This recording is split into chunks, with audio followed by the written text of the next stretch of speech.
Ah, il fait tellement chaud. D'habitude j'essaye de me faire jolie et tout ça, mais là c'est pas possible. Il fait trop chaud, j'en peux plus. En plus il y a les criquets là dehors qui font du bruit, je suis sûre que ça va s'entendre.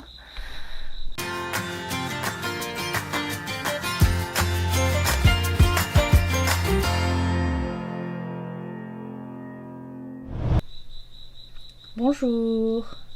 Alors ça a été demandé la semaine dernière, donc du coup aujourd'hui je vous fais une vidéo un petit peu plus personnelle sur mon parcours à moi en Corée. Alors, j'ai commencé en allant à l'université à Lyon, en faisant une licence langue étrangère appliquée anglais-coréen. Cette licence elle est de 3 ans, j'ai fait 2 ans à Lyon et ensuite je suis partie en échange en Corée. Alors mes 2 ans à Lyon, j'étais assez satisfaite, sincèrement, ça allait, les cours étaient intéressants. C'était un petit peu difficile parce que je m'attendais à avoir plus d'anglais et de coréen et au final j'avais l'impression qu'on avait plus de cours optionnels en gros. Donc économie, droit et compagnie, là, comptabilité et tout ça, moi c'est clairement pas mon truc, donc du coup c'était un petit peu difficile pour moi. Mais sinon à part ça, ça allait, c'était pas trop mal. J'étais juste un petit peu déçue parce que après étudier le coréen pendant 2 ans à l'université, mon niveau de coréen il était pas ouf, franchement j'étais très très loin d'être bilingue. Et donc du coup j'aurais apprécié qu'on ait un petit peu plus de cours de coréen au moins. Mais bon, c'était pas trop mal. Et ensuite, du coup pour la 3e année, on avait l'opportunité de partir en échange en Corée du Sud. Honnêtement, c'était un petit peu les Hunger Games, franchement, parce que il y a un nombre de places limité pour les gens qui peuvent partir en Corée. Et forcément, quand tu étudies le coréen, tout le monde veut partir en Corée, quoi, ou quasiment tout le monde. Donc du coup, c'était un petit peu compétitif, mais bon, ça s'est bien passé, j'ai eu ma place. Et donc du coup pour ma 3e année je suis partie à l'université Sookmyang qui est une université uniquement pour filles et qui se trouve à Séoul en fait. Et là donc évidemment j'ai pu choisir mes cours moi-même, mais j'avais quand même un espèce de programme où en gros je devais avoir tant d'heures de coréen, tant d'heures d'anglais. Et après je pouvais prendre à peu près ce que je voulais, à condition que ça reste quand même dans le thème. Genre par exemple je pouvais pas prendre de cours de design de mode, tu vois, ça marchait pas. Mais cours de communication, cours sur l'histoire coréenne et tout ça, pas de soucis. Et donc du coup j'ai fait mon année. Mon premier semestre j'ai pris un cours de communication. Et en fait à ce moment-là j'étais toujours pas trop sûre de ce que je voulais faire après. J'étais juste partie dans les langues parce que je suis pas trop mauvaise en langue et que je savais pas trop quoi faire, donc du coup j'ai fait langue. Mais j'étais pas sûre de vouloir continuer dans les langues en fait. Donc du coup je savais pas trop ce que je voulais faire. Et j'ai pris ce cours de communication parce que ça me semblait intéressant. Et au final j'ai adoré, mais vraiment j'étais à fond dans le cours. Et donc du coup je me suis dit vraiment c'est ça que j'ai envie de faire, c'est ça, genre je trouve ça super intéressant et tout ça, donc du coup j'étais vraiment partie là-dessus. Donc du coup mon 2e semestre j'ai pris la masse de cours en lien avec la communication, donc j'ai pris communication interculturelle, j'ai pris diplomatie publique, enfin j'ai vraiment pris tout ce que je pouvais prendre. Et en gros à la fin de ce semestre j'ai mon professeur de diplomatie publique qui m'a appelé à la fin d'un cours et qui m'a demandé qu'est-ce que je comptais faire vu que c'était la fin de ma licence. Et du coup je lui ai expliqué que en gros j'avais envie de faire un master, que j'avais envie d'étudier la communication, mais que si je rentrais en France en fait la seule option que j'avais c'était un master langue étrangère appliquée vu que ma licence c'était langue étrangère appliquée. Et que c'est possible de partir en master communication après avoir fait une LEA en France, mais que c'est très très compliqué et que c'était quasiment impossible pour moi quoi. Et du coup mon prof était tout content, il était en mode t'as qu'à faire le master de notre université.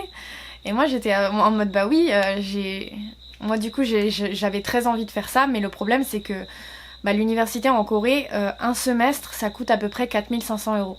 Et clairement je les ai pas moi les 4500 € par semestre, voilà c'est pas possible pour moi. Et donc du coup j'ai expliqué ça au professeur et je lui ai aussi expliqué que j'étais pas complètement bilingue en coréen et que du coup faire un programme universitaire complet en coréen ça allait être trop difficile pour moi. Et j'étais chanceuse parce que le prof en question m'a expliqué qu'en gros dans notre université ils avaient un programme qui était complètement en anglais, qu'il y avait certains cours en coréen mais qu'ils étaient vraiment optionnels, qu'on n'était pas obligé de les prendre. et que en gros l'université offrait des bourses complètes ou quasiment complètes aux étudiants étrangers en suivant leurs notes en fait, suivant leurs performances scolaires. Et du coup moi j'étais vraiment super partante. Et donc du coup j'ai décidé de faire ça. C'était un petit peu compliqué au niveau des papiers, trouver, leur fournir tous les documents qu'il fallait en anglais et tout ça, tamponnés par mon université à Lyon alors que j'étais en Corée. Enfin c'était un petit peu la galère, mais j'ai quand même réussi. Et pour mon premier semestre, du coup, j'ai eu une bourse de 70%. Donc ça m'a fait payer à peu près 1200 €, quelque chose comme ça. Donc ça allait, c'était pas trop mal. J'avais des économies de côté, donc du coup j'ai pu payer ces 1200 € sans trop de problèmes. Et du coup j'ai pu commencer mon master tranquillement. Et du coup pour le deuxième semestre, étant donné que j'avais une bonne moyenne, j'ai réussi à avoir une bourse complète, donc du coup je n'ai pas à payer l'université pour l'instant. C'est très très bien, ça me va très bien comme ça. On va essayer de continuer sur cette lancée. Mais oui, en gros l'université en Corée, si vous faites une licence ou un master et que vous n'avez pas de bourse, chaque semestre, donc semestre du printemps et semestre de l'automne, je crois, vous devez payer à peu près 4500 €. Ça dépend des universités, mais en général c'est dans ces eaux-là. Ça peut être un petit peu moins, ça peut être un petit peu plus. Et après une autre option, si vous voulez vraiment venir en Corée et étudier en Corée, vous avez l'option de faire un programme de langue dans une université coréenne. Donc ils ont des programmes qui sont pour apprendre le coréen pour les étrangers en fait. Et ces programmes-là, ils sont un peu moins chers, ils sont à peu près 1200 € par semestre. Du coup c'est pas trop mal et je le recommande franchement si vous souhaitez juste apprendre le coréen. La licence langue étrangère appliquée, elle est pas mal, mais clairement après les 3 ans vous serez pas bilingue en coréen, donc je trouve ça un petit peu inutile. Alors que si vous venez en Corée, à mon avis, en restant 1 an et demi, vous serez quasiment bilingue à la fin. Après forcément il y a le prix qui va avec aussi, donc ça c'est à prendre en compte. Mais ouais, si vous avez les économies pour ça, je vous conseille plus de faire une école de langue directement en Corée que de faire une licence en France. Mais en général, pour rester 1 an en Corée, sans compter les frais de scolarité, il va vous falloir à peu près 10 000 €, je dirais. 10 000 €, vous serez correct pour 1 an. Et donc du coup, si vous restez pour la licence qui est de 4 ans en Corée, du coup il va falloir mettre de côté 40 000 € les gars. Et du coup, pour le financement, si on veut, si vous n'avez pas de bourse, honnêtement, c'est très difficile de trouver un job étudiant en Corée.